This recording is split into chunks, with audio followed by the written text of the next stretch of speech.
नमस्कार, सीएनबीसी आवाज़ मोतीलाल ओसवाल स्टूडियो में आप सभी का स्वागत है। भारतीय मार्केट के लिए एक काफ़ी पेनफुल सेशन। शो की शुरुआत करते हैं हेडलाइंस के साथ। 25,000 के स्तरों पर फिर अटका निफ्टी, मुनाफा वसूली हुई हावी। निफ्टी करीब 200 पॉइंट नीचे। आईटी और बैंक शेयरों ने बनाया दबाव, हालांकि मिड कैप स्मॉल कैप संभलने की कोशिश में। सीएनबीसी आवाज की खबर की पर लगी मोहर। इंडिगो में हुआ करीब 6% इक्विटी का बड़ा सौदा। लार्ज स्टेट की वैल्यू 12,330 करोड़ रुपए। प्रमोटर राकेश गंगवाल में हिस्सा बेचने की खबरें। शेयर 2% टूट कर वायदा का बना टॉप लूजर।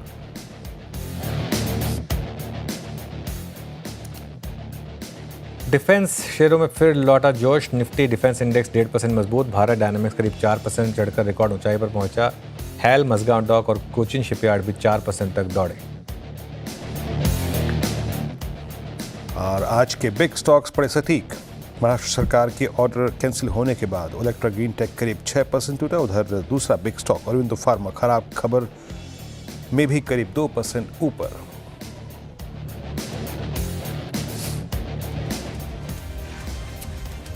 ओके, चलिए अब आगे बढ़ते हैं शो को और आपको बताते हैं इस कार्यक्रम में अब आपके साथ कौन कौन जुड़ने वाला है। पिछले शो से हमारे साथ गाबा सर, राजेश पाल भी बने हुए हैं हमारे साथ। उसके बाद अरिहंत कैपिटल की कविता जैन और निर्मल बैंक से विकास सालुंके भी जुड़ेंगे। और उसके बाद बिग मार्केट वर्सेस में आज हमारे साथ दो खास मेहमान होंगे। पहले बात करेंगे कंप्लीट सर्कल के मैनेजिंग पार्टनर और CIO गुरमीत चड्डा जी से, और उसके बाद मार्केट टेक्निकल्स पर केडियानॉमिक्स के फाउंडर सुशील केडिया से करेंगे एक चर्चा मार्केट के चार्ट्स को लेकर। साथ ही डिफेंस सेक्टर पर बड़ी खबर के साथ लक्ष्मण रॉय को जोड़ेंगे कुछ ही देर में। चलिए अब एक काम करते हैं, एक बार ज़रा मार्केट का रुख करते हैं। निफ्टी करीब 235 पॉइंट नीचे है। बैंक निफ्टी करीब 500 पॉइंट नीचे है। सेंसेक्स में 800 पॉइंट की गिरावट, और अब मिड कैप और स्मॉल कैप भी इस गिरावट में पार्टिसिपेट कर रहे हैं। निफ्टी के टॉप लूजर्स में अगर आप देखें तो UltraTech cement, Grasim, eternal, NTPC, Reliance का बड़ा योगदान, ITC, कोटक महिंद्रा बैंक शामिल, और उसके अलावा टाटा मोटर्स भी।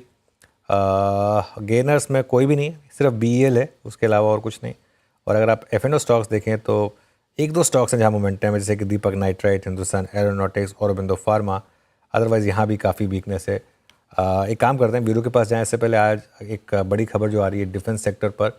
रक्षा मंत्री ने कल डिफेंस सेक्टर की 8 PSU कंपनीज के कामकाज की एक समीक्षा की है। लक्ष्मण जी को जोड़ते हैं और पूरी खबर समझते हैं। लक्ष्मण जी, गुड मॉर्निंग, बताइए। जी गुड मॉर्निंग। दरअसल ऑपरेशन सिंदूर के बाद सारे डिफेंस कंपनियों के साथ पहली बार रक्षा मंत्री कल बैठे। करीब घंटे भर से ज्यादा मुलाकात हुई। आज 8 कंपनियां डिफेंस सेक्टर की थी जो इसमें शामिल थी। HAL, MDL, GRSC, मिधानी जैसी कंपनियां। और उसमें मुख्य तौर पर रक्षा मंत्री ने साफ तौर से कहा कि अभी जो जरूरतें हैं उन जरूरतों के हिसाब से आपको अपना प्रोडक्शन बढ़ाना है। उस प्रोडक्शन बढ़ाने में नई नई टेक्निक का इस्तेमाल करते हुए प्रोडक्शन बढ़ाना है।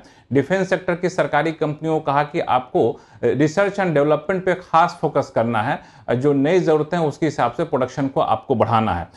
2024-25 में 1,40,000 करोड़ रुपए के डिफेंस प्रोडक्शन हो चुका है, ऐसा अनुमान किया गया उस बैठक में। और उसमें से 78% प्रोडक्शन जो है सिर्फ डिफेंस सेक्टर की सरकारी कंपनियों की तरफ से हुआ। और इसके लिए रक्षा मंत्री ने सभी डिफेंस सेक्टर के PSU के MD को बधाई भी दी। और इसके बाद मुझे लगता है कि आने वाले दिनों में जिस तरीके से वहां बातचीत हुई, इन डिफेंस सेक्टर की कंपनियों को और ज्यादा ऑर्डर मिलेंगे और ज्यादा प्रोडक्शन बढ़ाने पर फोकस करेगा और सरकार उनकी मदद करेगी।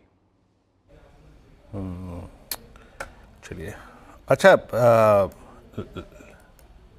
लक्ष्मण जी, ऐसा कुछ बस भी था कि डिफेंस के लिए इस साल के लिए बजट थोड़ा सा और बढ़ाया जाएगा, क्योंकि आज डिफेंस सेक्टर में काफ़ी बड़ा मूव है। ये सब बातें अभी तक क्लैरिफाई नहीं हुई ना कुछ? नहीं, देखिए, दरअसल डिफेंस सेक्टर का बजट जो बढ़ाया गया वो ऑपरेशन सिंदूर के बाद एक इंटेलिजेंट गेस था। वैसा कुछ कागजी तौर पे ब्लैक एंड व्हाइट अभी कुछ डेवलपमेंट होता भी नहीं है अगर कोई बजट बढ़ाया जाता है तो। इस सप्लीमेंट्री डिमांड फॉर ग्रांट आता है जो आपको दिसंबर के समय में आता है, और उसके लिए अक्टूबर से कागजी कार्रवाई शुरू होती है। वित्त मंत्रालय सभी से डिमांड करता है, रक्षा मंत्रालय अपनी डिमांड भेजेगा, फिर उस डिमांड पर विचार किया जाएगा, फिर सप्लीमेंट्री डिमांड फॉर ग्रांट दिसंबर में पेश किया जाता है, फिर वो मंजूरी किया जाता है। तो वो एक बहुत ही दूर की स्थिति है। अभी कितना खपत हुआ जो बजट था, उस खपत में और कितनी की ज़रूरत है, वो लंबी प्रक्रिया होती है। लेकिन माना जा रहा है कि हर साल की तरह इस बार डिफेंस का बजट बढ़ाया जा सकता है, क्योंकि ऑपरेशन सिंदूर के बाद ज़रूरतें और ज़्यादा महसूस हो रही हैं। ये प्रश्न मैंने इसलिए पूछा लक्ष्मण जी, आज भाई बाजार कोलैप्स हो रहा है, लेकिन डिफेंस स्पेस जो है वो different, all together different trajectory में ट्रेड कर रहा है। Look at HAL, BL, Bharat dynamics. Laxman ji बहुत बहुत शुक्रिया आपका इस पूरी बातचीत के लिए। आज डिफेंस को अगर आप छोड़ दें तो ये ऑफेंसिव अगर आप देखें तो एक मूड में है, और बाकी बाजार क्रैक होता है। मार्केट से डे लो इट्स 24744, हम दिन के सबसे निचले स्तरों पर हैं। निफ्टी बिलो 10 डे और Nifty bank is below 10 day. तो एक एक्स्ट्रा ऑर्डिनरी प्रेशर, और यकीन मानिए स्टैट्स में ऐसा कुछ नहीं था और हम कोलैप्स होते हुए। कविता जी से बात करते हैं, पहली मेहमान आज की। कविता जी, आज आपको अपना जो सुबह का सेटअप था उससे डिफरेंट दिखाई दे रहा है बाजार कुछ?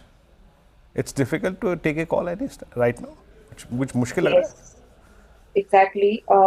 मार्केट ने बैंक निफ्टी पर आप देखें तो 2 दिन से, कल के दिन भी ये एक लिटिल प्रेशर में था, बट आज मुझे लग रहा है बैंक निफ्टी ज्यादा प्रेशर देते हुए दिख रहा है। 55,000 के लेवल के पास अभी है और मुझे लगता है यहाँ फर्दर गिरावट और बढ़ सकती है। सो ICICI बैंक मुझे लग रहा है यहाँ पर एक शॉर्ट कॉल हम ले सकते हैं। 1446 के लेवल पर एज ऑफ नाउ है। For the price target of 1435, 1430 के प्राइस टारगेट के लिए ICICI बैंक पर आप एक शॉर्ट लें। स्टॉप लॉस मेंटेन करना चाहिए 1454 का। ओके, तो आपका कॉल हो गया यहाँ पे ICICI बैंक पे शॉर्ट कॉल 1444 पे। अगली ट्रेड्स पिक करते हैं राजेश पालवी जी से। राजेश जी, आप क्या पिक कर रहे हैं? वीरेन जी, एक लॉन्ग एक शॉर्ट है। तो शॉर्ट साइड में जो स्टॉक यहाँ पे वीक लग रहा है वो है NTPC। यहाँ पे अगर हम देखें तो एक अप स्लोपिंग ट्रेंड लाइन का ब्रेकडाउन यहाँ पे NTPC में होते हुए दिखा है और स्टॉक अब 20 डे 50 डे मूविंग एवरेज के नीचे भी फिसलते हुए दिख रहा है। हमें लगता है जिस तरीके का ब्रेकडाउन यहाँ पे नियर टर्म चार्ट पे बना है, तो यहाँ पे अगर ये स्टॉक 344 के नीचे सस्टेन रहता है तो इसके लोअर साइड के टारगेट जो ओपन होते हैं वो करीब आना चाहिए 330 328 की तरफ। तो NTPC फ्यूचर शॉर्ट किया जा सकता है for down side target of 330 328। Stop loss होगा 344 का। लॉन्ग साइड में जो स्टॉक पसंद आ रहा है वो केमिकल बास्केट से ही, और अगेन दीपक नाइट्राइट यहाँ पे पसंद आ रहा है। हमें लगता है केमिकल बास्केट में एक अपमूव यहाँ पे आते हुए दिख सकता है। सारे स्टॉक्स में देखें तो एक बाइंग इंटरेस्ट बना हुआ है। तो दीपक नाइट्राइट पे बाय करने की सलाह है। अपसाइड के टारगेट 2145 2150 की तरफ आते हुए दिख सकते हैं। डाउन साइड में स्टॉप लॉस रखना होगा करीब 2085 के आसपास। ओके, आपका कॉल हो गया यहाँ पे दीपक नाइट्राइट पे buy call. Chemical basket strong है, यानी अगर आप डिफेंस के बाद देखें तो कोई भी थीम जो ठीक ठाक है वो थोड़ी सी डिफेंस है। अदर दैट दैट सब चीज़ कोलैप्स हो रही है आज। विकास जी, गुड मॉर्निंग। आपके 2 ट्रेड्स क्या है इस वक्त के? Good morning Virendra ji. आज दोनों में मिक्स रहेगा मेरा, एक शॉर्ट एक बाय। शॉर्ट में PNB हाउसिंग यहाँ पे वीक लग रहा है। शॉर्ट टर्म एवरेज यहाँ पे क्रॉस ओवर दिखा रहा है नेगेटिव साइड में। तो मुझे लगता है यहाँ से एक प्रेशर बिल्ड होते हुए देखने मिल सकता है। 1035 के आसपास फ्यूचर चल रहा है, तो मुझे लगता है यहाँ से 1000 के टारगेट के लिए इसको यहाँ से सेल करके जा सकते हैं। ऊपर में 1055 के आसपास का एक स्टॉप लॉस रखना है। तो PNB हाउसिंग को यहाँ पे सेल करना है 1000 के टारगेट के लिए। 1055 का स्टॉप लॉस लगाना है फ्यूचर में।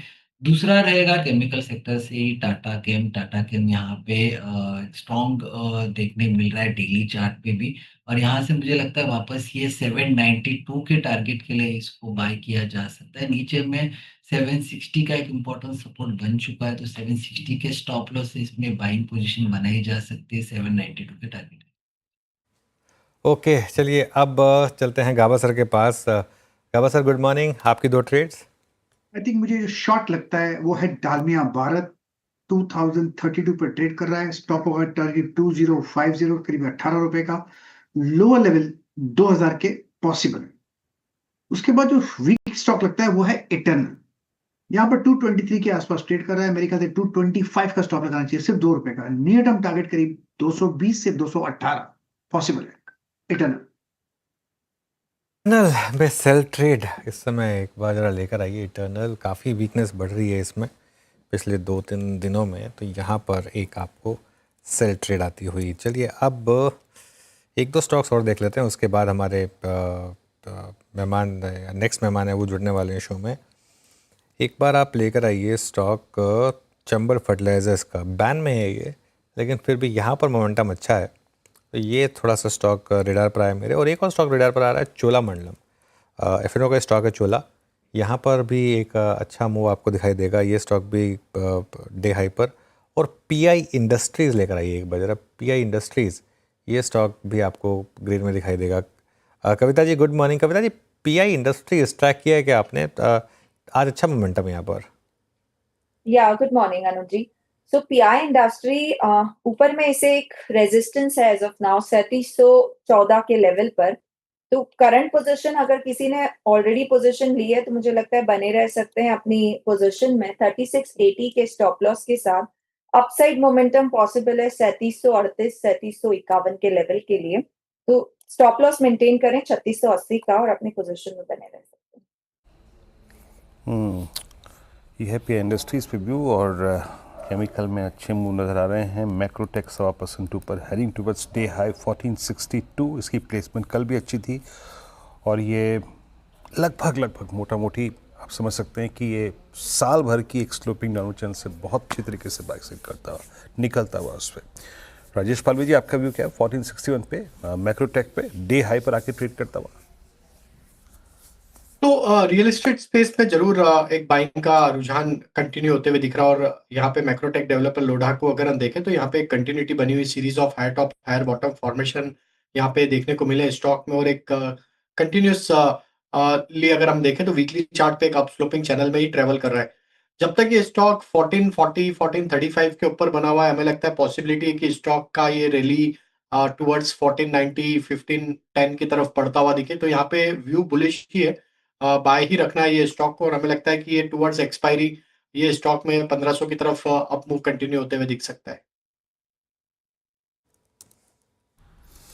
मैक्रोटेक डे हाई पर आके ट्रेड कर रहा है। मैं कुछ सेंस लगाने की अगर कोशिश करें बाज़ार में निफ्टी क्या कर रहा है। अब निफ्टी अभी भी कह नहीं सकते कि हमने worst part of the day देख लिया, क्योंकि अभी अभी हमने एक नया फ्रेश इंट्राडे लो क्रिएट किया। अभी हम करीब 24,780 पे हैं, लेकिन वो लो था करीब 24,735 के आसपास। चोला में अच्छी तेज़ी है। मेटल्स में एक मूव आ रहा है और उसमें टाटा स्टील को लेके आइएगा। अभी डॉक्टर साहब बात तो नहीं टाटा स्टील पे, एक बार लेके आइएगा स्क्रीन पे। टाटा स्टील ये करीब 161-76 पे और यस 160-176 पे। हीरो मोटर को क्रैप्स होता हुआ। और एक बार लेके आइएगा आप थोड़ी सी मतलब इंडेक्स काउंटर से हट के और कुछ काउंटर्स को देखें तो नौकरी इन्फो एज में एक कोलैप्स आया, लेकिन रिकवरी आती हुई। ये भी रिकवर होकर अब करीब 1481 की ट्रैजेक्टरी में ट्रेड करता हुआ। कोई खास ट्रेड तो है नहीं इस पर। और एक फाइनली एसबीआई कार्ड्स और मार्क कर देता हूँ आपके लिए। ये करीब आप समझिए 899 पे ट्रेड करता हुआ और डीलो पर। अनुज के पास चलते हैं आज के बिग मार्केट वॉइसेस के लिए। अनुज, चलिए गुरमीत चड्डा है हमारे साथ। Gurmeet good morning. गुरमीत, क्या व्यू बन रहा है मार्केट पर? अनुज गुड मॉर्निंग। सॉरी, एक थोड़ा टेक्निकल ग्लिच आ गया था लैपटॉप में, सॉरी फॉर द डिले। अनुज, दो तीन चीजें हैं जो हमें थोड़ा ट्रैक करनी है नियर टर्म के लिए, स्पेशली एफआई फ्लोज के पॉइंट ऑफ व्यू से। एक तो जो बॉन्ड यील्ड है वो काफी हार्डन हुई है और ये खाली यूएस में नहीं हुआ है। 30 ईयर बॉन्ड यील्ड 5% प्लस है। जापानीज बॉन्ड यील्ड भी काफी ऊपर गई है। तो एक जो पूरा ये जो येन कैरी ट्रेड बहुत समय से चल रहा है, वहां पे भी थोड़ा सा हमें पुल बैक अनवाइंडिंग देखने को मिल सकती है, जो कि फ्लोज को शॉर्ट टर्म में इम्पैक्ट कर सकती है। बट मीडियम टर्म में स्ट्रक्चरली दो चीजें बहुत क्लियर हैं। एलोकेशन इमर्जिंग मार्केट के लिए बॉन्ड्स और इक्विटी दोनों में, गोल्ड में होगा, डेवलप्ड मार्केट जैसे यूएस और जो बिग टेक है वहां से। बट बीच बीच में आपको tariff related uncertainty, bond yields का शार्प मूवमेंट देखने को मिलेगा। तो इसलिए आप रोज के बेसिस पे जो एफआई का नंबर है वो आपको थोड़ा कंफ्यूज कर रहा होगा।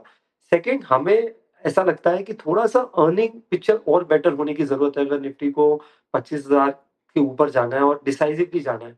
तो अभी तक अगर आप अर्निंग ग्रोथ देखें, जो पूरा सीजन हुआ है लगभग खत्म हो गया है 95%। ब्रॉडर मार्केट में करीबन 10 साढ़े 10% की अर्निंग ग्रोथ है। एटलीस्ट जो यूनिवर्स मैं ट्रैक कर रहा हूँ। तो ये ग्रोथ 12-13% आना ज़रूरी है। तो थोड़ा-सा अर्बन रिकवरी बाज़ार देखना चाहता है, थोड़ा-सा मॉनसून थोड़ा अर्ली है, रूरल में और स्ट्रेंथ देखना चाहेगा और ये थोड़े से जैसे इंडिकेटर्स बेटर हो जाएँगे मुझे लगता है बाज़ार फिर ये करेगा। तब तक अगर थोड़ा कंसोलिडेट करे तो कुछ खास बुराई नहीं है। हम्म। आज फिर से एक बार डिफेंस में शानदार मोमेंटम है गुरमीत, और यहाँ पर हमने लगातार बाइंग देखी है। अब मोमेंटम प्ले एक साइड पर रखें, अगर वैल्यूएशन के हिसाब से या ओवरऑल अब क्या भी बन रहा है?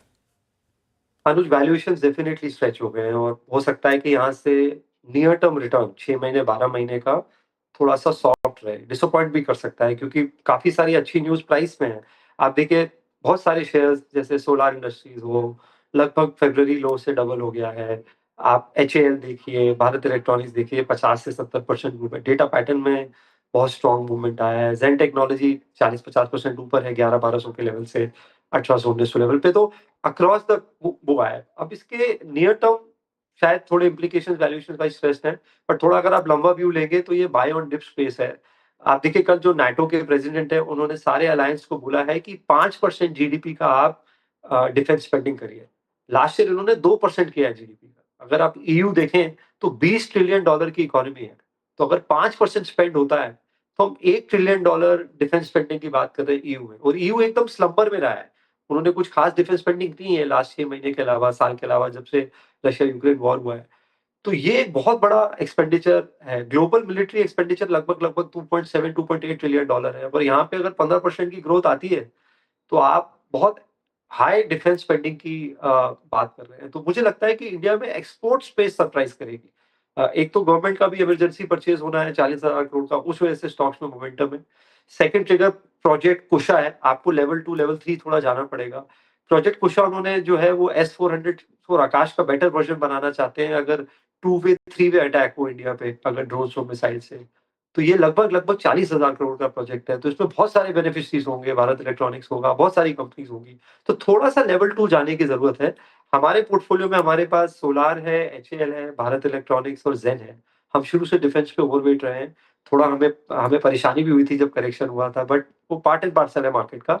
हम भारत इलेक्ट्रॉनिक्स पे थोड़ा वेटेज और बढ़ा रहे हैं और थोड़ी-सी कुछ एंसिलरीज़ ढूँढ रहे हैं, जो ब्रह्मोस से और प्रोजेक्ट कुशा से रिलेटेड है, जहाँ पे हमें लगता है शायद अपॉर्च्युनिटी साइज़ और बड़ा है। बार-बार कुशा की बात कर रहे हैं, यानी आप गुरमीत ये भी कह रहे हैं कि S-500 की पॉसिबिलिटी नहीं है?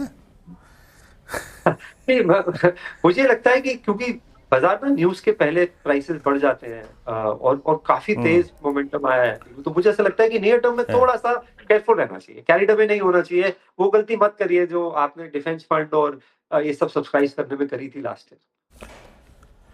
अच्छा गुरमीत, ठीक है, ये पॉइंट ठीक है। ये जो अर्ली मानसून था उसको कल थोड़ा एफएमसीजी सेलिब्रेट कर रहा था। कल हमने टू व्हीलर स्टॉक्स में बहुत स्ट्रॉन्ग मूव देखा था। आज तो हालांकि वो कोलैप्स हो रहे हैं।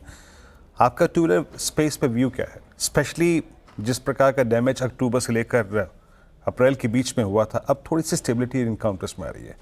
क्या आपको वो वैल्यूएशन कंफर्ट मिल रहा है जिसको आप सबसे ज़्यादा तवज्जो देते हैं इस वक्त इन स्टॉक्स में? टू व्हीलर्स की बात कर रहे हैं वीरू जी, आपकी रिटेल स्टॉक्स की बात? हाँ, hero MotoCorp, Bajaj auto, TVS Motors. हाँ जी। तो वीरू, एक देखिए, आप टीवीएस ने क्लियर लीडरशिप दिखाई है और अब पिछले 6 महीने में नहीं दिखाई, पिछले 2 साल में दिखाई है। आप उनका डोमेस्टिक नंबर देखिए, आप उनका एक्सपोर्ट नंबर देखिए, आप iQube देखिए, कितने अच्छे से स्केल अप किया है। इनफैक्ट कुछ-कुछ महीने चेतक को आउट परफॉर्म किया है। तो और कैपिटल एलोकेशन बहुत इंप्रूव हुआ है टीवीएस का पिछले 3-4 सालों में और रिजल्ट आपके सामने है। सिमिलरली फोर व्हीलर में महिंद्रा ने क्लियर लीडरशिप दिखाई है। आप एमएनएम का स्टॉक देखिए, लगभग वापस है 3000 के ऊपर, और आप टाटा मोटर्स देखिए 1200 के हालांकि अभी 700 750, हालांकि वहां भी अब कुछ चेंजेस देखने को मिल रहे हैं। तो हम टू व्हीलर स्पेस में टीवीएस है हमारे पास, उनकी होल्डिंग कंपनी है टीवीएस होल्डिंग, क्योंकि वहां पे थोड़ी सी वैल्यू अनलॉकिंग है, वो भी पोर्टफोलियो में है। हमारे पास थोड़ा एक्सपोजर उनो मिंडा और संधार टेक्नोलॉजी में भी है। संधार टेक्नोलॉजी में काफी अच्छी रिकवरी आई है पिछले कुछ सप्ताह में। तो इस तरीके से हम कह रहे हैं, बट मैं ब्रॉडली ट्रैक्टर स्पेस पे ज्यादा बुलिश हूँ। मुझे ऐसे लगता है कि बड़ा थीम, जो बड़ा बिग टिकट स्पेंड है, और ट्रैक्टर का जब आप परचेज करते हैं, आपका पिछला हार्वेस्ट अच्छा हुआ होता है और आप अगला हार्वेस्ट अच्छा एक्सपेक्ट कर रहे हैं तो करते हैं। और इसका ज़्यादा प्रभाव आपको ट्रैक्टर स्पेस में देखने को मिलेगा। तो एम&एम हमारे पोर्टफोलियो में बहुत प्रोमिनेंट है, बहुत एसयूवी और ट्रैक्टर प्ले, और हम थोड़े से लेवल 2 जाके कुछ ऑटो एंसिलरी भी देखना कोशिश कर रहे हैं फार्म इक्विपमेंट स्पेस में, जहाँ पे थोड़ा बेनिफिट मिल सके। और चलिए गुरमीत, बहुत बहुत शुक्रिया आज जुड़ने के लिए हमारे साथ और इन सब टॉपिक्स पर बात करने के लिए। आगे बढ़ते हैं और अब हमारे साथ सुशील खेड़े जुड़े हैं, खेड़ेनोमिक्स के फाउंडर। उनसे जानते हैं कि मार्केट में अब उनकी क्या रणनीति है। सुशील, गुड मॉर्निंग।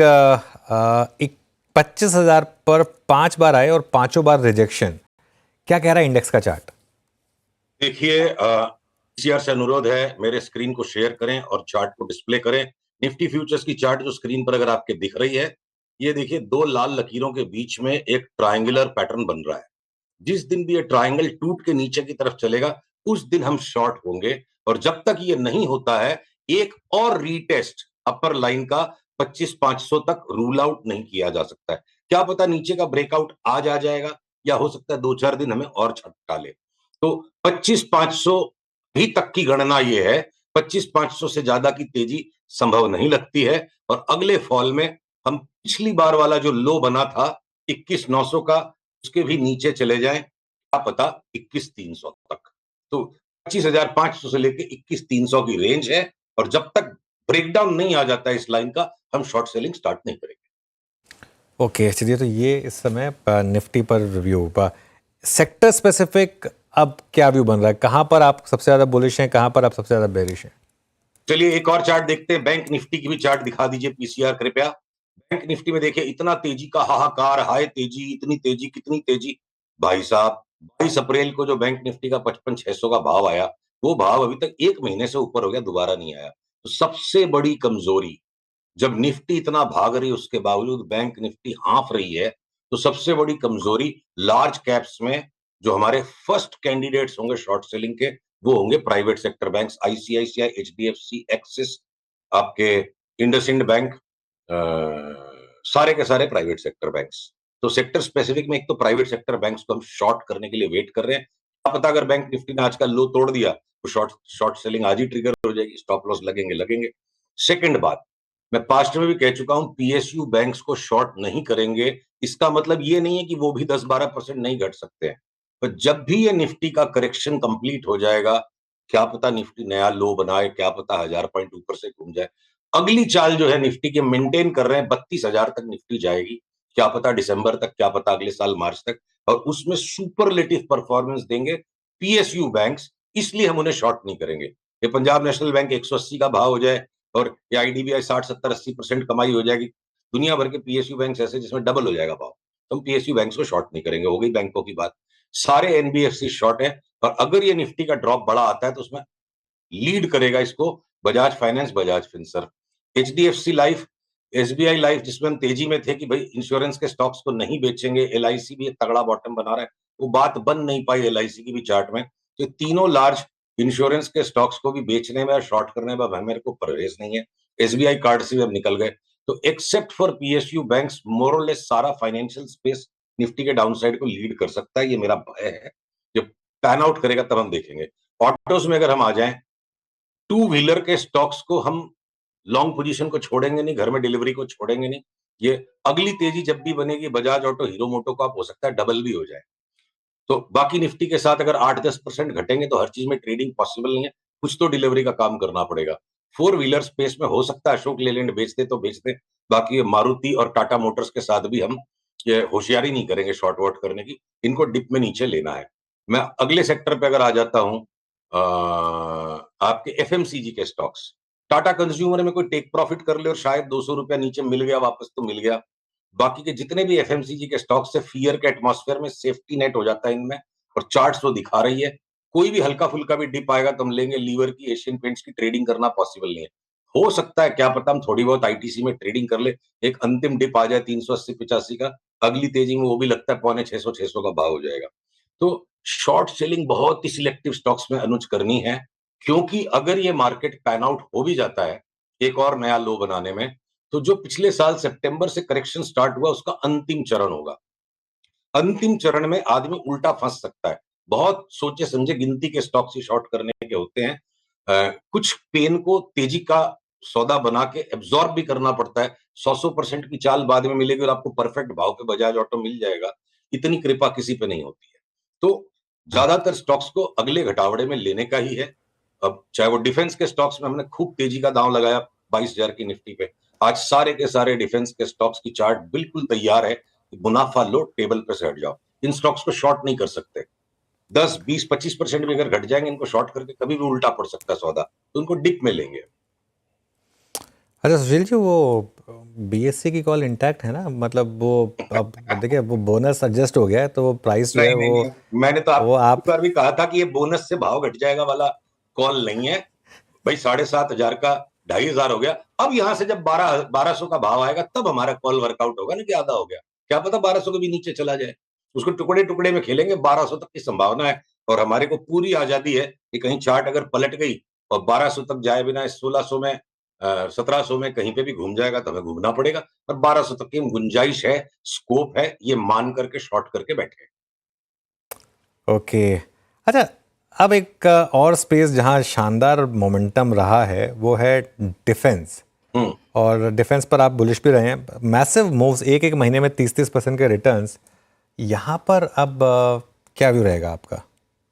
आप बोलो तो मैं डिफेंस की सारी चार्ट्स आपको एक लाइन से दिखा दूं। हर जगह से टेक प्रॉफिट करके पैसा लेके साइड हटना है और वापस पुल बैक मिलेंगे। पीसीआर इस चार्ट्स को खोलिए, देखिए बीएमएल में ग्रेवस्टोन दोजी बन रहा है, 5 वेव पैटर्न था ही नहीं, WXY है। टेक प्रॉफिट एंड लास्ट के 50-500 रुपए और मिल जाएंगे, वो किसी को पता नहीं है। 2400 से 4300 आ गया, मुनाफा खाओ, घर लेके जाओ पैसा। जो पैसा घर गया ही नहीं वो आपका था ही नहीं।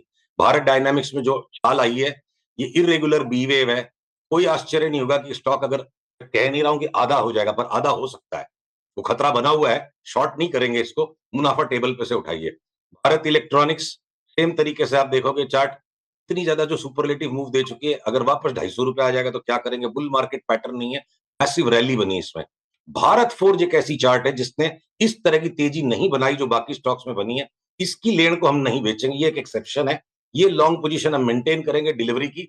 और 1280 वाला अगर कोई कारण से 1210-20 भी हो गया तो 100-150 रुपए के लिए भारत फोर्ज में ट्रेडिंग नहीं कर सकते। इसकी अगली चाल 1800-1900 की लगती है, क्या पता स्टॉक स्पेसिफिक कुछ डेवलप होगा। कोचिन शिपयार्ड के अंदर में भी इसी तरह हम पुल बैक में लेंगे। इसका भी बड़ा उतना मुनाफा बना ही नहीं तो उसमें टेक प्रॉफिट क्या करोगे? गार्डन रिच के अंदर में आप टेक प्रॉफिट थोड़ा कर सकते हो। एक्सट्रीमली ओवर स्ट्रेस्ड हो गई ये चार्ट, अगर अगर कोई 10-15% का डिप मिल जाता है तो वहां दोबारा लिया जा सकता है। और Hindustan aeronautics serious profits and wait, कहां तक नीचे जाता है तब हम देखेंगे। 3700-3800 में अगर बाई पैटर्न आएगा तो लेंगे। सेम तरीके से आप माझगांव डॉक्स को भी देखो, हो सकता है कि ये वापस 2000 में मिल जाए। Take profit and get out. एमटा टेक्नोलॉजी जो बिल्कुल ही लगाड़ रह गया, चल ही नहीं पाया, वो भी भारत फोर्ज की तरह ज्यादा नहीं 10-1% घटेगा तो दोबारा लेंगे। भारत डिफेंस और सोलर इंडस्ट्रीज हो सकता है, सोलर इंडस्ट्रीज तो फ्यूचर्स में भी आ गया, इसको हो सकता है हम शॉर्ट करते हैं। भारत इंडस्ट्रीज लगता है कंप्लीट टॉप आउट हो चुका है, कोई फ्लेयर अप लास्ट आ जाए। जिस दिन भी सोलर इंडस्ट्रीज हमें पिछले दिन के लो के नीचे नजर आ जाएगा, उस दिन हम उसको शॉर्ट कर देंगे। मतलब डिफेंस के अंदर में हो गया एक बार का हो गया। जो पाकिस्तान का हमने करना था कर दिया, डिफेंस की हो गई तेजी, मुनाफा आ रहा है, उसको घर नहीं लाएंगे तो कागजी मुनाफे की कोई कीमत नहीं है। ओके, बिल्कुल। कोई एक आध और स्टॉक जो आपके रेडार पर हो, लार्ज कैप में जो रह गया हो, जिस पे चार्ट अच्छे लग रहे हो? देखिए दुनिया भर के ऐसे स्टॉक्स हैं, मतलब दुनिया भर के ऐसे स्टॉक्स हैं जिनको कि अगर ये मार्केट वाइड करेक्शन भी आएगा तो हमें बेचना नहीं है, टच नहीं करना है।